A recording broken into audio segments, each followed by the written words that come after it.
पवित्र श्रीमद् भागवत गीता, पवित्र चारों वेद, पवित्र कुरान शरीफ, पवित्र बाइबल, पवित्र गुरु ग्रंथ साहिब, पवित्र कबीर साहिब की वाणी में छुपे हुए गूढ़ रहस्य अर्थात तत्व को जानने के लिए कृपया अवश्य सुनिए जगत गुरु तत्वदर्शी संत रामपाल जी महाराज के मंगल प्रवचन की जय। बंदी छोड़ कबीर साहेब की जय। बंदी छोड़ गरीबदास जी महाराज की जय। स्वामी राम देवानंद जी गुरु महाराज की जय।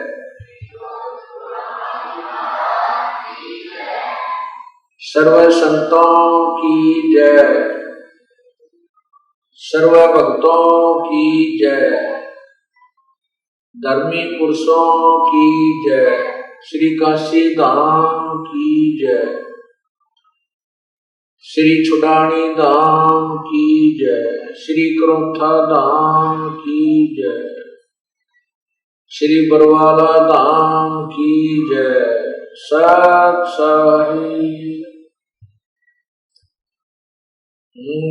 नमो नमो सतपुरुष को नमस्कार गुरु की नहीं सुर नर मुनि जन साधु संतों सर्वस की नहीं सतगुरु साहिब संत सब डंडो तुम प्रणाम आगे पीछे मत हुए तिनको जा कुर्बान नर आकार निर्विषाण काल बंधन निर्लेपम निज निर्गुण अकल अनुपदेशो गुणम सोहम सुरति समापताम सकल समाना निर्तल उर्वल दिरंबर हरदम बेपरवाह था है वार पार नहीं मद तुम ग्रीब जो सुमर सिद्ध होई गणनायक गलता ना करो अनुग्रह सोई पारस पद परवाना आदि गणेश मनाऊं गणनायक देवन देवा चरण कमल लाऊं आद अंत करूं सेवा ब्रह्म शक्ति संगीता हृदय सिद्धि दाता सोई अविगत गुण अतीत सत्य पुरुष निर्मोही जगदम्बा जगदीशम मंगल रूप मुरारी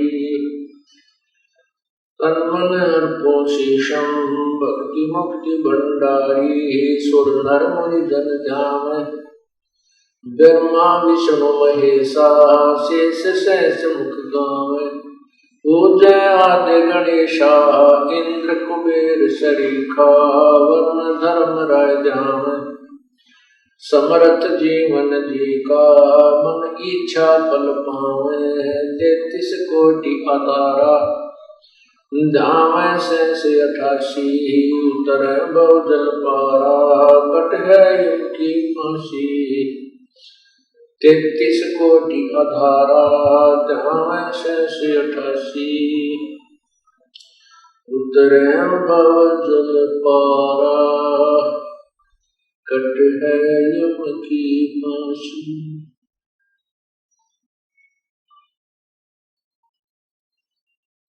कर जोरों विनती करो धरो चरण पर शीश गुरु राम देवानंद जी महाराज ने दिया नाम बख्शीश कोटि कोटि सिजदा करो कोटि कोटि प्रणाम चरण कमल में आखियों में बंदी जान गुलाम अब गुण किए तो बोध किए करत न मनी आर भावे बंदा बख्श दियो भावे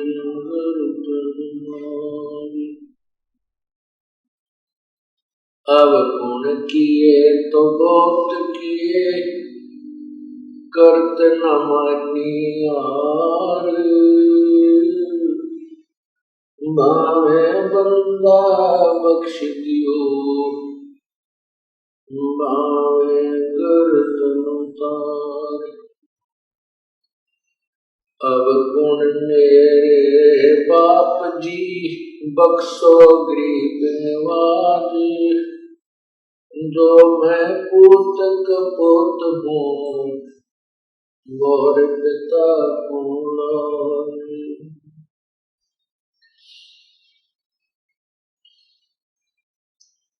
बंदे तो कर बंदगी, जे चावे दीदार। अवसर मानुष जन्म का, मिले न बारंबार। मानुष जन्म पाकर, नहीं रटे हरि नाम। जैसे कुआ जल बिना, बनवाया किस काम।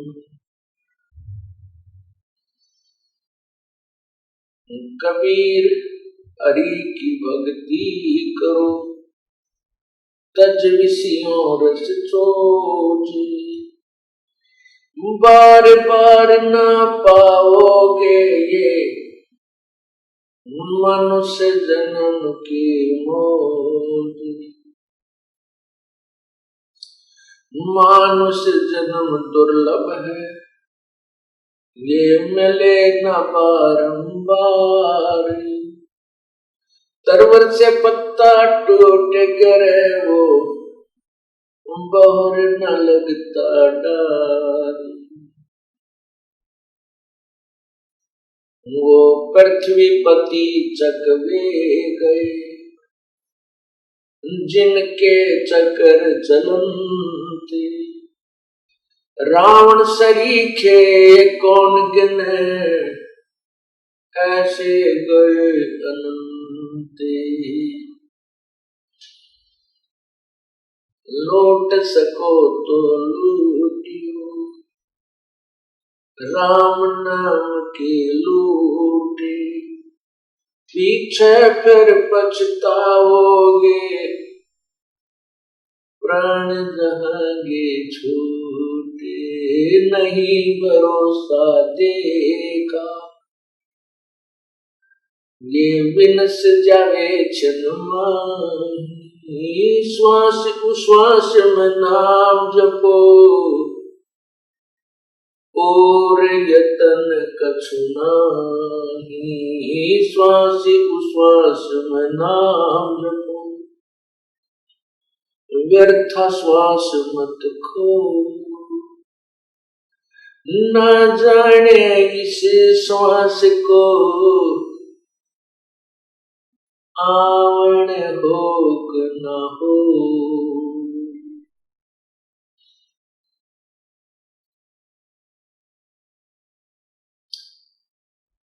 परम पिता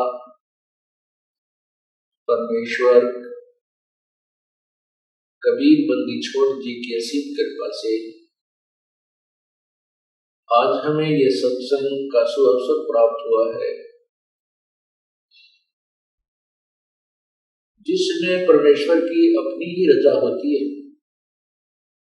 उसमें ये शुभ समागम प्रारंभ हुआ करते हैं, और ऐसे शुभ समागमों में जिन पुण्यात्माओं को आने का अवसर प्राप्त होता है, वो परमात्मा की विशेष प्रिय आत्माएं होती हैं।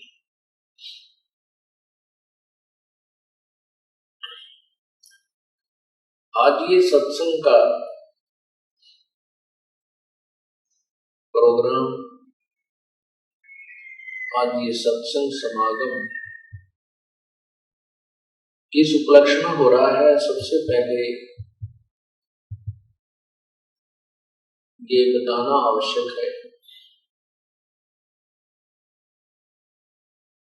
ये शुभ समागम शुक्र हो रहा है, जो शुभ दिन हमें प्राप्त हुआ, जिस दिन पूर्ण परमात्मा अपने सतलोक से चलकर इस काल के लोक में आए थे और उन्होंने आकर के इस काल के द्वारा उलझाए हुए तत्व ज्ञान को स्वयं ही प्रकट किया था।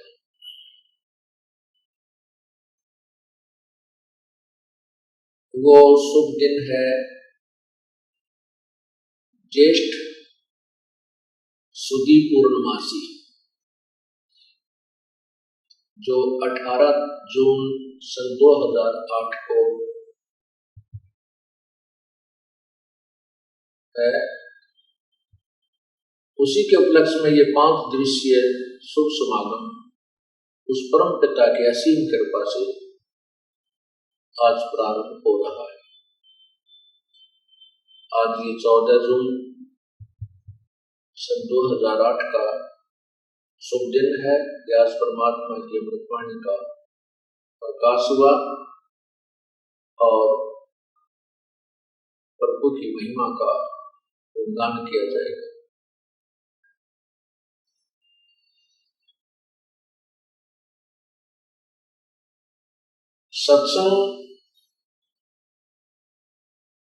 सत्संग के अंदर वो रहस्य बताए जाते हैं जो जीव को कभी जीवन में सुनने को नहीं मिले होते, क्योंकि तत्व ज्ञान के अतिरिक्त जो भी हम ज्ञान, चाहे वह दार्शनिक है या कोई व्यवसायिक है, उसको सुनते रहे। उस ज्ञान को सुनकर हम उस रंग में इतने रंगे कि हमने उस अपने दैनिक क्रिया और जैसे भी हम साधना छोटी जैसे भी होता था वो करते थे, उसके अतिरिक्त कोई ज्ञान नहीं था। सत्संग में आने से परमात्मा की उस महिमा का ज्ञान होता है जो अति आवश्यक होती है, और साथ में जीव को अपने कर्मों का जो कर्म वो कर रहा है अपने जीवन में, उनका भी ज्ञान होता है, ये कितने शुभ हैं और कितने अशुभ हैं।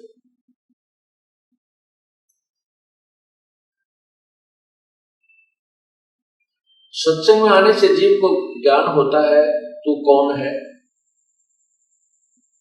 और कहां से तू आया था और कितने दिन का तू मेहमान है।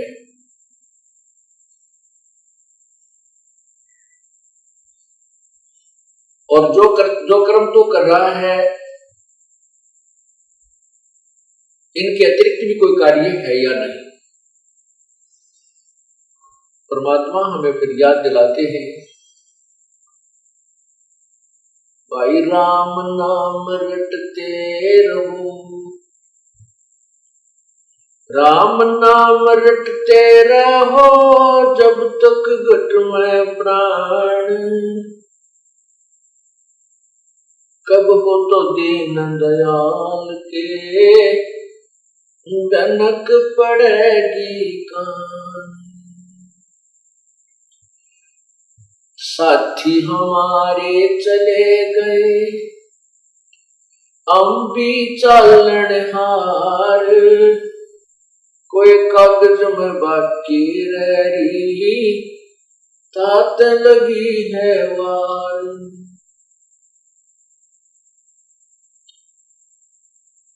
कबीर पतझड़ आवत देख कर बन रोवे मन माही, जो ऊंची टहनी पात थे अब पीले हो जाए। तरवर कहता पात से सुनो पात एक बात, बात जड़नता यूं कहे सुन भई तरवर राय, अब के बिछुड़े ना मिला न जाने कहां गिरेंगे जाए। तरवर कहता बात से सुनो बात एक बात, यहाँ की यह रीति है एक आवे एक जात। साथी हमारे चले गए हम भी चलन हारे, कोई कागज में बाकी रही तात लगी है वार।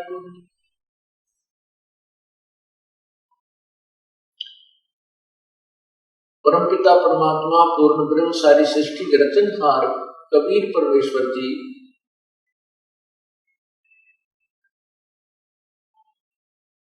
सन 1398 विक्रमी संवत 1455 ज्येष्ठ सुदी पूर्णमासी को सशरीर आकर के कमल के फूल पर प्रकट हुए थे। एक नवजात शिशु का रूप धारण किया था। लीला करते हुए प्रभु बड़े हुए थे। 5 वर्ष की आयु से ही वो अपने तत्व ज्ञान का प्रचार करने लग गए थे।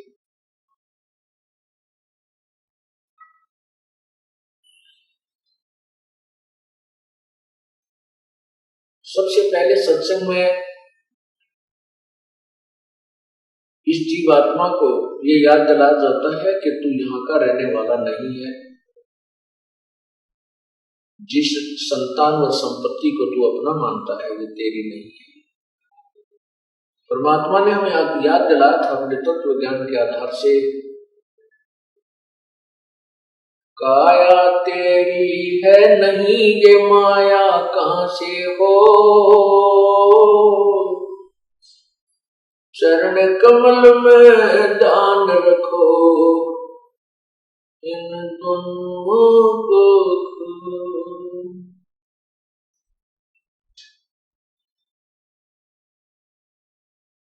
कबीरा वो दिन याद करो पग ऊपर तल शीश, मर्त मंडल में आके तो बोल गया जगदीश। परमात्मा जब तक हमें ज्ञान नहीं होता तो हम निर्भय रहते हैं, डरते नहीं। ना पाप का डर ना मृत्यु का डर। जैसे अबोध बच्चा होता है वो बालक बिजली के नंगे तार को छू लेता है, पकड़ लेता है, जहां से स्पार्किंग हो गए और उसमें आतिशबाजी हो रही होती है। उसको अच्छी वस्तु जानकर उसको भी छू लेता है और अपनी जान से हाथ धो बैठता है। बच्चा जब बड़ा हो जाता है उसको बताया जाता है कि ये बिजली है, ये बहुत भयंकर है, इसके नंगे तार को हाथ नहीं लगाना चाहिए, नंगे तार से छूने से ये मार डालती है, मृत्यु को प्राप्त हो जाता है प्राणी।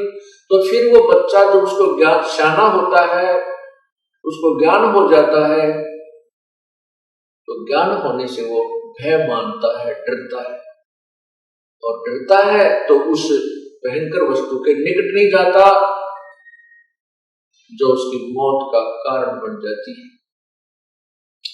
ठीक इसी प्रकार जब हम सत्संग में आते हैं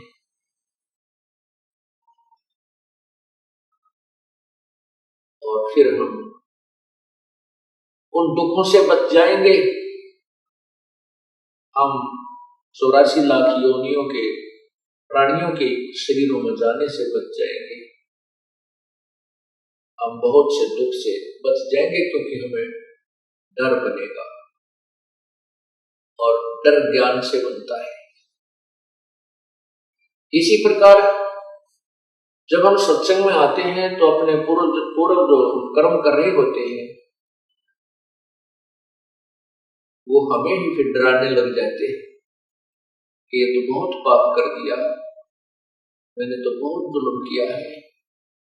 उसका प्रायश्चित और साथ में उससे बचने का जो तरीका, समाधान वो तुरंत करने की चेष्टा करता है। ये ज्ञान आपको फिर सत्संग से ही होता है। सत्संग के अंदर बताया जाता है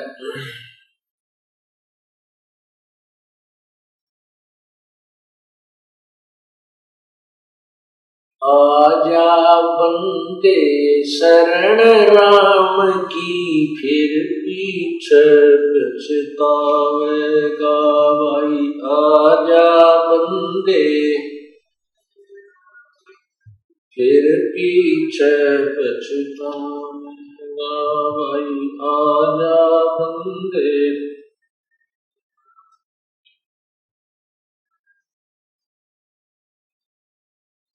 आजा बंदे शरण राम की, फिर पछतावेगा। बालू की बीत पवन का खंबा, कब लग खैर मनावेगा। बालू की बीत पवन का खंबा, कब लग खैर मनावेगा। काल बली तेरे सिर पे बैठा, भुजा पकड़ ले जावे। काल बली तेरे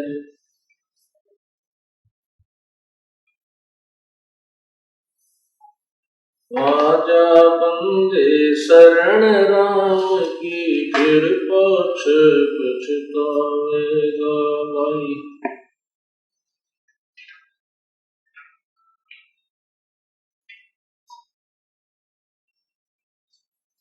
आजा बंदे शरण राम की,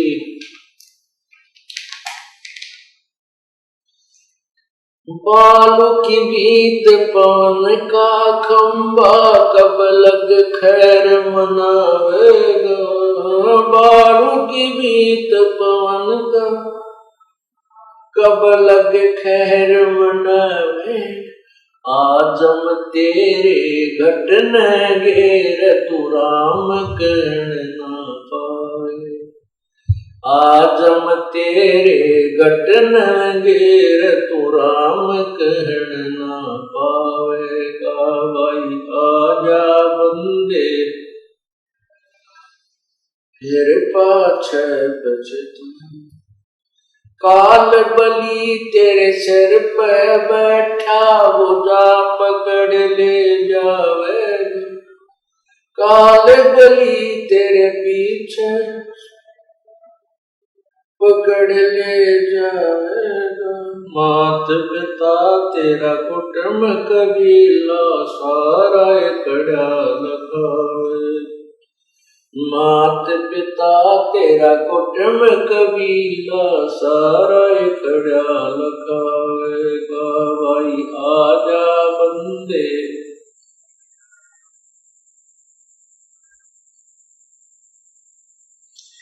धर्मराय तेरा लेखा मांगे, वहां क्या बात बनावेगा। धर्मराय तेरा लेखा लेगा, वहां क्या बनावेगा। लाल खंभ से बांधा था, बिन सतगुरु कौन छुटावेगा भाई। लाल खंभ से बांधा था, बिन सतगुरु कौन छुटावेगा भाई। आजा बंदे शरण राम की, फिर पछतावेगा भाई।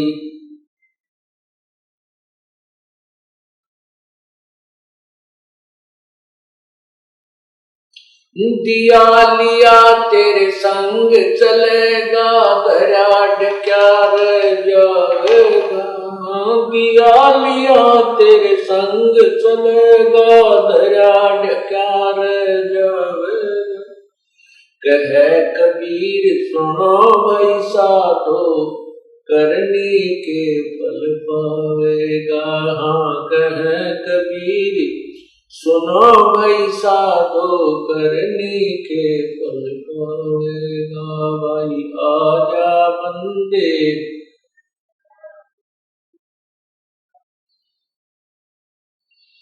भाई आजा बंदे शरण राम की, फिर पछतो।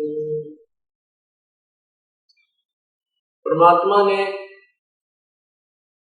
कबीर परमेश्वर जी ने क्या बताया है कि आजा बंदे शरण राम की,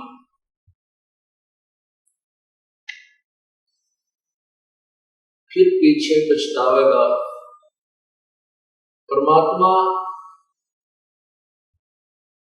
जब इस काल के लोक में, इस मृत लोक में आते हैं, वे स्वयं ही संत की भूमिका करते हैं, स्वयं ही एक भक्त की वास्तविक भूमिका करते हैं।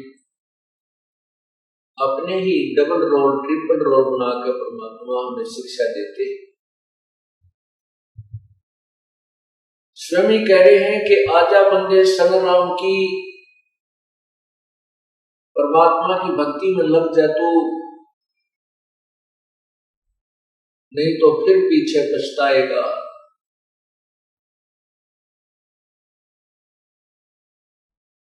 फिर साथ में हमें याद दिलाते हैं, ये बालू की भींत, जैसे बालू रेत से द्वार बनाई जाए, वो इतनी अस्थायी होती है कि वो कोई पशु का पैर लग जाए तो गिर जाए, तेज वर्षा आ जाए तो उसके नाम निशान नहीं मिले, तेज हवा से वो भी डिस्टर्ब हो जाती है, नष्ट हो जाती है। इसी प्रकार हमारा ये शरीर 5 तत्वों से बना हुआ पुतला है, इसका पता नहीं किस कारण से अंत हो जाए। एक्सीडेंट में ये नष्ट हो सकता है, पानी में डूब जाए, बिजली का करंट लग जाए, हार्ट अटैक हो जाए, किधर कैंसर हो जाए, कोई ना जाने कितने प्रकार की बीमारियां इसके पीछे लगी हुई है। और ऐसे गंदे, ऐसे अस्थायी शरीर को पाकर तो इतना भूल गया कि भगवान भूल गए। इस शरीर की वास्तविकता भी हमें संतों से ही पता चला, नहीं तो हम इसको बहुत ही अच्छा और सथाई माने हुए थे। इसलिए हम डरते नहीं थे, इसलिए हम भगवान को याद नहीं करते थे। अब हमने इसकी अस्थाई तव का पता चल गया कि ये तो कुछ भी को नहीं। परमात्मा कहते हैं, पानी जैसा बुदबुदा असमान उसकी जात, देखत ही छुप जावेगा जो तारा पर्वत। ये तो पानी जैसा बुलबुला, पानी के ऊपर एक बुलबुला आ जाता है, वो कुछ देर तो मौजों का तो रहता है, 1 सेकंड में उसका पता नहीं चलता। इसी प्रकार ये मनुष्य शरीर है, एक बार हमारे हाथ से छूट गया, इससे प्राणी निकल गया, इसको सवा कर देंगे या किधर जमीन में गाड़ देंगे, इसका नाम निशान मिटा दिया जाएगा। इसलिए हम इस मिट्टी से लाभ उठाना है। जैसे किसान मिट्टी से गेहूं उत्पन्न कर लेता है, अपनी जीवन रक्षक जो गेहूं को बना लेता है, उसे धन कमाता है, मकान बना लेता है, अपने कपड़े वस्त्र ब्याह शादी की व्यवस्था कर लेता है, मिट्टी से कर लेता है। ठीक इसी प्रकार हमने इस 5 तत्वों से बने हुए इस मिट्टी के महल से, इस मिट्टी के खेत से राम नाम का धन एकत्रित करना है, ये कमाई करनी है। यदि हमने इस मिट्टी से राम नाम का धन संचित कर लिया तो इसका लाभ है, अन्यथा मनुष्य शरीर का कोई यूज नहीं, कोई लाभ नहीं। नहीं तो हम वही कर्म करते हैं जैसे आम प्राणी करते हैं, बच्चों को उत्पन्न करना, उनके अंदर मोह ममता, और फिर इस शरीर को त्याग करके चले जाए।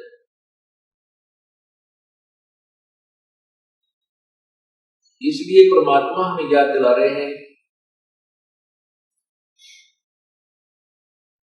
ये बालू की भीत, ये आपका जो शरीर है ये ऐसा जैसे बालू रेत की बनी हुई एक दीवार को, जो बिल्कुल अस्थायी, जिसका कोई भरोसा नहीं कब और किस कारण से नष्ट हो जाए, ऐसे शरीर, ऐसा शरीर है। और फिर कहते हैं इस मिट्टी से बने हुए शरीर की तू कब तक खैर मनावेगा, कब तक शुक्र मनावेगा। बीमार हो गया, कोई इंजेक्शन लगा दिया, राहत मिल गई, कैंसर होगी, डॉक्टर भी हाथ खड़े कर देते हैं भाई तो ये मृत्यु को प्राप्त होगा ही होगा। तो परमात्मा कहते हैं मान लीजिए 100 वर्ष भी रह गया तो भी अंत होना इसका, इसकी खैर कब तक मनाएगा, अर्थात इस मिट्टी से लाभ उठाने से ही तेरा लाभ होगा, परमात्मा प्राप्त होगा।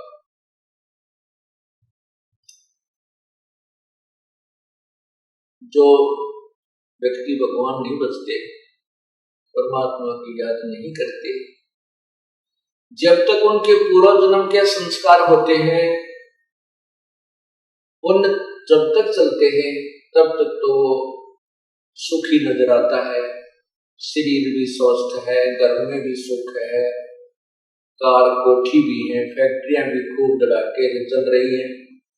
और जिस समय पाप कर्मों का प्रभाव शुरू होता है, पुण्य समाप्त हो जाते हैं, फिर फैक्ट्रियां बंद होने लग जाती हैं, मजदूर हड़ताल कर लेते हैं, शरीर में रोग बढ़ जाते हैं, और अंत में वो प्राणी अपने पुण्यों को बर्बाद करके और चला जाता है, पाप कर्मों के भोग होकर शरीर छोड़ देता है।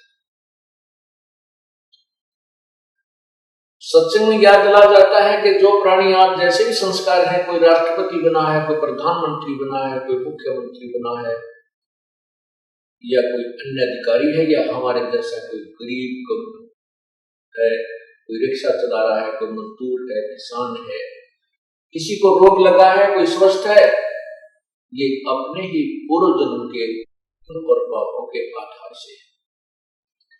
ये पूर्व जन्म में जब हम कभी मानुष जीवन में थे, उस समय हमने ये पुण्य और पाप किए थे, जिनका भोग आज हम भोग रहे हैं। और इस जन्म में यदि हम कोई शुभ नहीं करेंगे तो भविष्य में हमें प्राप्त नहीं होगा।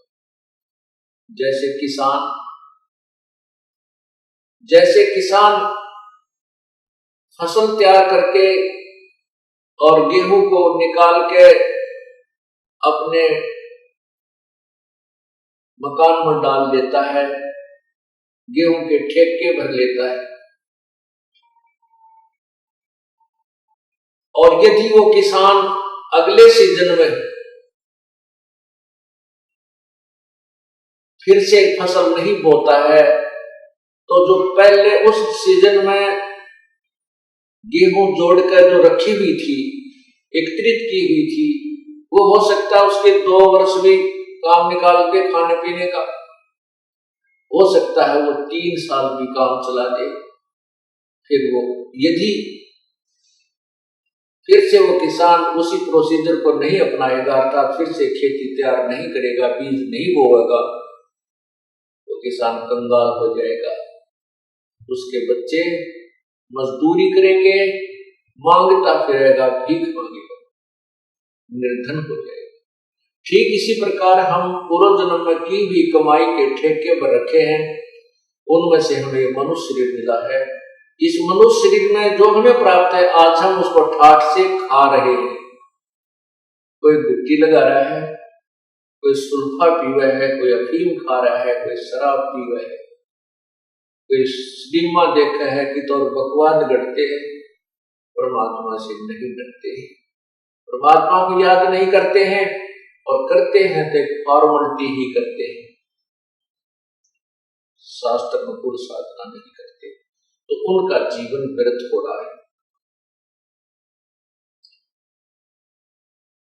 एक भक्त कह रहा था, उसने उपदेश नहीं लिया था, एक साधारण सी, एक कॉमन सी बात है, जैसे कोई व्यक्ति बीड़ी, शराब, मांस, तंबाकू प्रयोग नहीं कर रहा, और हमारे साथ बहुत से भक्तों के साथ वार्ता हुई, तो वो कहते हैं जी हम तो ना शराब पीता हूं, ना मांस खाता हूं, ना कोई और चोरी ठगी करता हूं, अपना ईमानदारी से कार्य करते हैं और ठीक गुजारा चल रहा है, मुझे नाम लेने की कोई आवश्यकता नहीं, मैं तो वैसे ही नाम लिए बराबर हूं। तो उसको फिर समझाया जाता है कि हे भोली आत्मा, जो अवगुण आप नहीं कर रही, ये तो मनुष्य जीवन का प्रथम कर्तव्य है, और जो ये पाप भी, ये बुराइयां भी कर रहे हैं, वो तो और ज्यादा पाप के भागी बन रहे हैं। आप केवल उन पापों से बचे हुए हैं जो अन्य व्यक्ति वो शराब, मांस, तंबाकू, चोरी, ठगी करके जो पाप कमा रहे हैं, लेकिन जीवन आपका भी इनकम्प्लीट है। मनुष्य जीवन का कर्तव्य आपका पूर्ण नहीं है। जैसे एक एकड़ जमीन में घास फूस, झाड़, बोझड़े, कांटेदार झाड़ियां खड़ी है, और उसके साथ वाले एकड़ में, साथ वाले किले में, खेत में किसान ने खूब अच्छी तरह संभाल रखा है, उसमें कोई झाड़ नहीं, कोई कांटेदार झाड़ी नहीं, वो बिल्कुल बोने योग्य करके छोड़ दिया, और बीज उसमें बीजा नहीं, तो क्या लाभ हुआ? जैसा वो झाड़ जंखाड़, कांटेदार झाड़ियां जिसमें कबाड़ उगा पड़ा है, उस खेत में और बाहे संवारे खेत में कोई अंतर नहीं है, यदि उस बाहे संवारे खेत में बीज नहीं बीजा जाता। ठीक इसी प्रकार जो पुण्यात्मा बुराई नहीं करते, वो तो समरा समराया खेत है, वो तो वैसे ही पुण्यात्मा है, राम नाम लेते ही उसकी तो बहुत अच्छी श्रद्धा बन जाएगी। और जो बुराइयां करता है उसको साफ किया जाता है। जिस प्रकार किसान कितना ही खराब खेत हो, उसको कस्सी से, हल से, ट्रैक्टर से उसको कवाड़ियां पे काट पीट के उसके सारे घास उस अड़ंगे ने, कुबाड़ ने, खरपतवार ने काट के और निर्मल कर लेता है, साफ कर लेता है, फिर बाव और फिर बीज देता है। जो पुण्यात्मा बुराई नहीं करते वो तो और अच्छी आत्माएं हैं, और जो बुराई करते हैं और सत्संग में आ जाते हैं, फिर सत्संग वचन सुनकर वो भी साफ हो जाते हैं, दोनों बराबर हो गए। रही बात उन पापों की जो पाप उसने कर लिए, जो बुराई करता था, चोरी करता था, ठगी करता था, बीड़ी शराब मांस तंबाकू पीकर पाप इकट्ठे करता था, और दूसरे ने पाप किए नहीं। अब जिसने पाप किए उसका समाधान है परमात्मा के मंत्र में शक्ति है। जब ही नाम हृदय धरो, बड़ो पाप को नाश, मानो जिनकी अग्नि की भाई पड़े पुराने घास।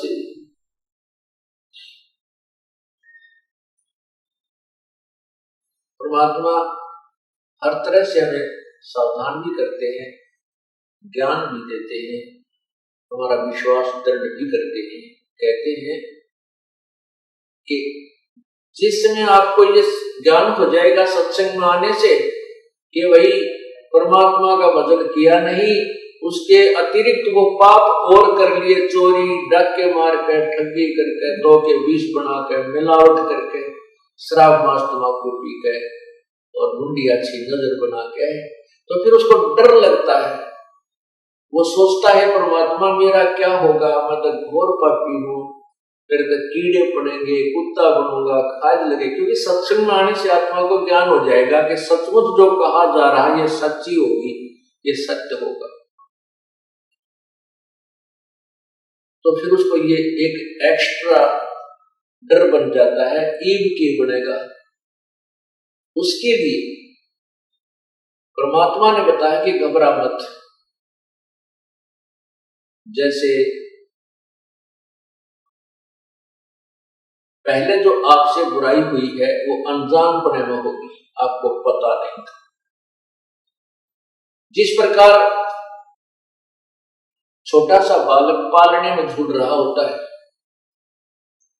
और वो क्या करता है, टट्टी पेशाब करके सारे कपड़े भी खराब कर लेता है, हाथ और पैर भी खराब कर लेता है, फिर वो रोने लग जाता है। माता जब आती है, उस बच्चे को देखती है, उसकी सारी परिस्थिति से परिचित होकर के वो तुरंत उस बच्चे को उठाती है, स्वच्छ जल से उसको धोती है, उसके कपड़े धोती है, स्वच्छ कपड़े पहनाकर दूध पिलाती है, प्यार करती है, सीने से लगा देती है, क्योंकि माँ को पता था कि बच्चा बालक है, अनजान है, इसको पता नहीं। ठीक इसी प्रकार जब तक आप सत्संग में नहीं आए हो और आपसे जो गलतियां होती हैं वो परम पिता परमात्मा कबीर बंदी छोड़ आपको इस सत्संग रूपी जल से धोकर आपको राम नाम का दूध पिलाएगा और आपको सीने से लगाएगा, प्यार देगा। आपके अर्थात आपके जो पूर्व सत्संग में आने से पहले जो किए गए पाप आपके सारे नष्ट कर देगा, आपको साफ करके अपने भक्ति करने योग्य बनाएगा। और यदि जैसे बालक थोड़ा बड़ा हो जाए और वो फिर किधर पेशाब करके बिस्तर में जानबूझ के तो पिटाई बहुत करे, उसकी पिटाई होती है क्योंकि वो बकवाद कर रहा है, अब अनजान नहीं है। ठीक इसी प्रकार जब आप शाने हो जाओगे सत्संग सुनकर और नाम उपदेश लेकर के फिर गलतियां करोगे, फिर तो उस बच्चे की तरह पिटोगे जो जानबूझ कर बकवाद कर रहा है।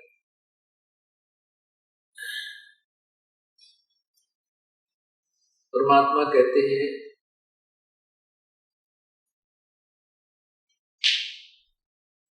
कि जब आप परमात्मा की शरण में आ जाते हो तो परमात्मा ने अपना या तो स्वयं आते हैं या अपना कोई और संत अपनी निजी आत्मा को यहां भेजते हैं अपने बच्चों को संभालने के लिए। जैसे इस दास की ड्यूटी लगा रखी है,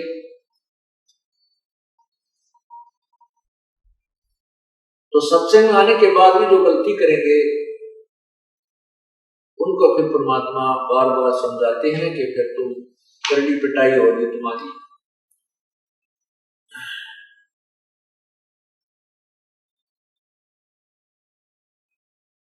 और फिर उसको जागृत करते हैं, भाई मानत ना मन मोरा साधो, मानत ना मन मोरा रे, बार बार मैं ये समझाऊं जग में जीवन थोड़ा रे, बार बार मैं ये समझाऊं जग में जीवन थोड़ा रे, मानत ना मन मोरा साधो,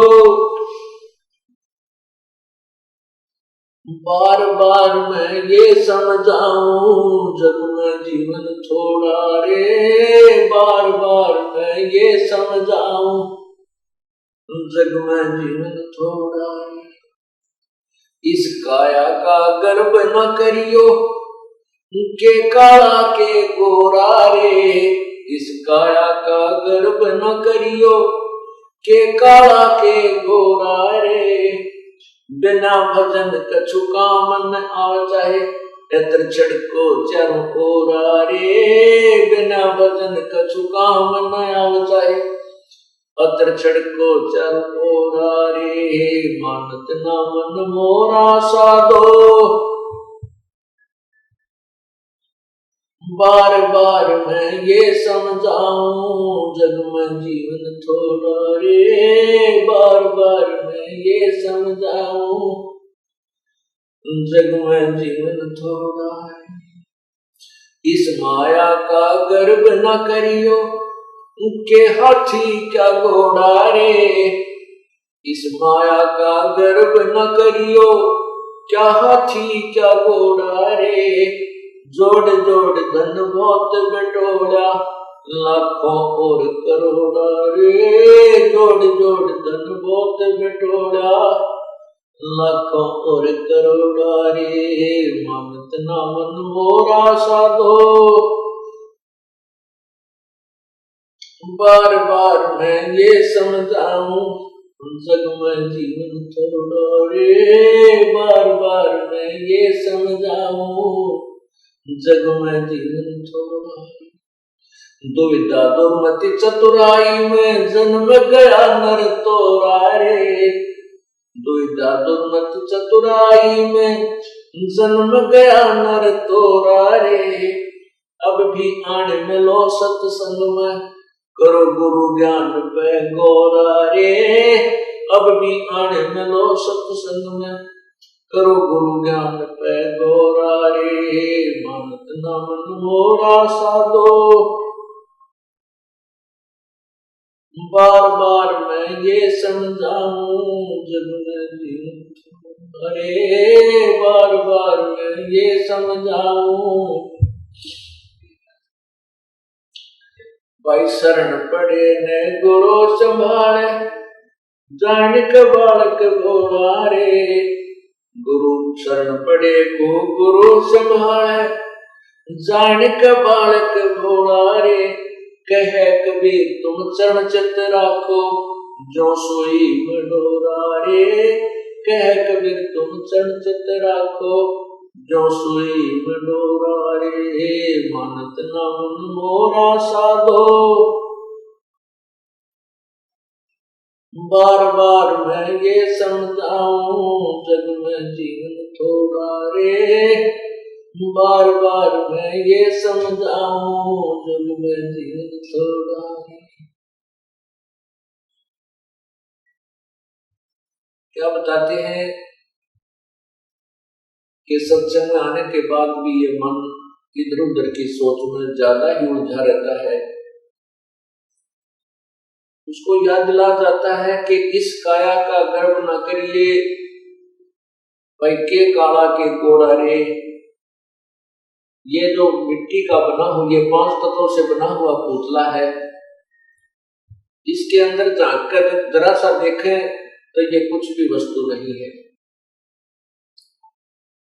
इसकी शरीर की नाड़ियों में खून घूम रहा है, रक्त चल रहा है, मांस हड्डियों के ऊपर मांस लपेट रखा है, अंदर शरीर में थूक, टट्टी, पेशाब और सारा गंध भरा पड़ा है। हमारे शरीर की क्या स्थिति है? जैसे आपने एक्सीडेंट के अंदर कोई कुत्ता मरा हुआ देखा और रोड के ऊपर, उसकी आंत कितनी दूर तक बिखरी पड़ी होती है, उसके अंदर से टट्टी और पेशाब उसका अलग से पड़ा होता है, और शेष शरीर का जो मांस, हड्डी और चाम तो इधर उधर सड़क के चिपका हुआ होता है। तो उससे अपने शरीर की तुलना कर लेना बिल्कुल अंतर नहीं। तो इस भगवान ने इसके ऊपर सब ये कुछ अंदर भर के और ऊपर ये पालिश कर रखी है। किसी का काली पालिश है, किसी का गोरी है, अंदर सेम मटेरियल है। तो यहां बताते हैं, इस काया का गर्व न करियो, के काला के गोरा रे, इस काया का गर्व न करियो, के काला के गोरा रे, भाई बिना भजन कछु काम न आवे चाहे, एत्र छिड़को चार ओरा रे, बिना भजन कछु काम न आवे चाहे, भजन कछु काम न आवे चाहे, इत्र छिड़को चार ओरा रे। इस शरीर के ऊपर कितना तो बढ़िया पाउडर छिड़क लो, कितना सुगंधित वस्तु तेल इसका मालिश कर लो, कोई बात नहीं। भाई सफाई शरीर की आवश्यक होती है, नहाना है, साफ होना है, वो बात अच्छी है। लेकिन भगवान नहीं भजा, परमात्मा को याद नहीं किया, तो इस मिट्टी का कोई लाभ नहीं, ये व्यर्थ है।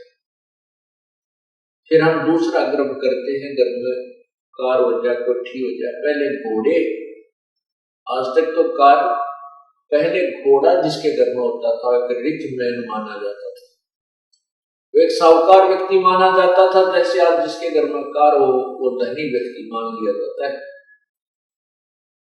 तो परमात्मा बताते हैं कि इस माया का गर्व ना करियो कि हाथी के घोड़ा रे, और जोड़ जोड़ जब बहुत बिटोड़ा, लाखों और करोड़ा रे। अब परमात्मा के नाम बिना यह जोड़ा जड़ा धन ऐसे व्यर्थ हो जाता है। कैसे? एक समय की बात है, अब देखो पुण्यात्माओं, जो हमारे अनुयायी हैं, जब से इस दास को आज्ञा हुई है परमात्मा की महिमा गुणगान करने की, उसी समय से सत्संग सुनते हुए आ रहे हैं। और सत्संग में वही बातें होती हैं जो प्रभु की महिमा की प्रतिदिन गाई और सुनाई जाती है। उन्हीं को बार बार सुनाया जाता है, उन्हीं के विषय में आपको प्रेरित किया जाता है, सावधान किया जाता है और परिचित कराया जाता है प्रभु की महिमा से। तो आपको प्रति बार, जितनी बार भी आप सत्संग सुनते हो और परमात्मा की महिमा कथाओं के माध्यम से सुनाई जाती है, यदि आपको वो अच्छी लगती है तो आप बहुत ही अच्छी भक्ति कर रहे हो, आपके अंदर परमात्मा की चाह है। अन्यथा क्या हो जाता है, जैसे हम प्रतिदिन खाना खाते हैं, रोटी आटा वही होता है और रोटी वही होती है। यदि आप स्वस्थ हैं तो वही रोटी, उसमें दाल सब्जी का थोड़ा बहुत फेरबदल हो जाता है। अगर दाल सब्जी ना हो और स्वस्थ हैं, समय पर आपको खूब भूख लगेगी, और समय पर जब आपको भूख लगी होगी तो सूखी रोटी हो, अचार मिल जाए तो भी अच्छा, नहीं तो पानी के साथ खाकर भी स्वादिष्ट लगती है, पेट भर दिया जाता है।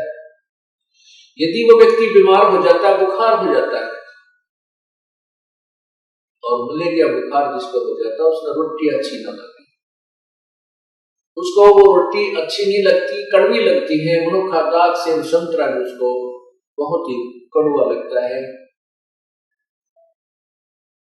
न तो वो सेब कड़वी है, ना मनुखा दाग कड़वी है, ना रोटी कड़वी है। कड़वी उस बुखार ने उस पुण्यात्मा, उस भक्त की के शरीर की अवस्था को खराब कर दिया, जिसके कारण उसको मीठी वस्तु भी कड़वी लगने लगी। इसलिए तुलसी साहब कहते हैं, तुलसी पिछले पाप ते चर्चा ना भाव है, और जैसे जड़ के वेग ते वही भूख पैदा हो जाए। जब हमारे ऊपर पाप कर्मों का दबाव बढ़ जाता है, बुखार बन जाता है, तो हमारे को परमात्मा की महिमा रूपी मनुखा दाग कड़वी लगती है, अच्छी नहीं लगती, स्वादी नहीं, रुचि नहीं बनती, सुनने को आनाकानी करता है।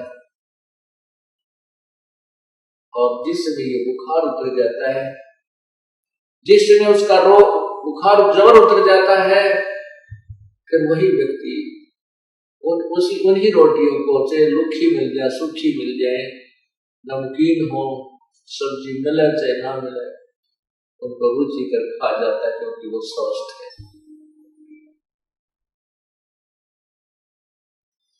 जिस प्रकार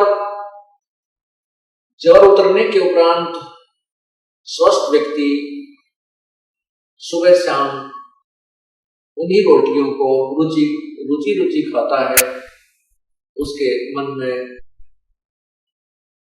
रुचि नहीं बनती तो वह स्वस्थ है। इसी प्रकार जिस समय आपके पाप कर्म सत्संग में आने से नरम हो जाएंगे, भजन सिमरन से कम हो जाएंगे, आपको परमात्मा की चर्चा इतनी स्वादिष्ट लगेगी कि आप बेसब्रे हो जाओगे। आपको चाहे 100 किलोमीटर पर जाकर भी सत्संग सुनना पड़े, 400 किलोमीटर भी जाना पड़ जाए, आपको ऐसी भूख लगेगी, आप पहुंच जाओगे, क्योंकि आपके वो पाप कर्म समाप्त हो चुके हैं, जो जिन्होंने आपके मन में, आपकी आत्मा में बुखार बना रखा था, जोर बना रखा था। आप स्वस्थ हो गए, आपकी आत्मा स्वस्थ हो गई है, अब इसको राम नाम की चर्चा की भूख लगती है। तो जैसे भी जो भी प्रतिदिन खाना हम खाते हैं, प्रतिदिन अच्छा लगता है तो हम स्वस्थ हैं, और जिस दिन अरुचि होगी समझो बीमार हो जाएंगे। उसका ट्रीटमेंट क्या है, उसका उपचार क्या है? उपचार यही है कि उस रोग को खत्म करने के लिए कड़वी गोलियां ही खानी पड़ती है। गोलियां, दवाई, औषधि कड़वी होती है, और चाहे रुचि ना हो औषधि खाने की, कड़वी भी लगती हो, खानी ही पड़ती है। और कड़वी औषधि खाने से रोग कट जाता है। इसी प्रकार आपने कभी कभी सत्संग सुनते सुनते रुचि बन जाती है कि ये कथा तो हमने सुन रखी है, तो समझो आप बीमार हो गए, आपके अंदर पाप कर्मों का कोई दबाव कहीं ना कहीं से बन चुका है। और यदि आपके अंदर गदगद होती है, चाहे आपने 100 बार सुन रखी है, 1000 बार सुन रखी है कथाएं, और उतनी ही रुचिकर, और रुचिकर क्या उसको सुनने के बाद फिर रोम रोम खड़े हो जाते हैं, कितनी बार सुने, क्योंकि वो तो हर बार सुनने और हर बार याद रखने की बातें हैं। फिर आपकी भक्ति, आपका जो ज्ञान है वो स्वस्थ है, आप ठीक सके। तो इस प्रकार अब आपको बताया जा रहा है कि परमात्मा हमें बताते हैं कि तुम राम नाम के लिए तो समय नहीं, और संसारिक धंधे के लिए, एक पेट के लिए रात और दिन कहीं भी कठिन से कठिन काम हमें करना पड़ जाए, हम तुरंत करने लग जाते हैं। और परमात्मा के लिए जो समय, उस अपने प्रतिदिन के कार्य से बचे हुए समय में भी अगर हम परमात्मा के लिए तो समय निकाल लें तो भी हमारा कल्याण हो जाता है। और फिर जब हमारे से परमात्मा प्रसन्न हो जाएगा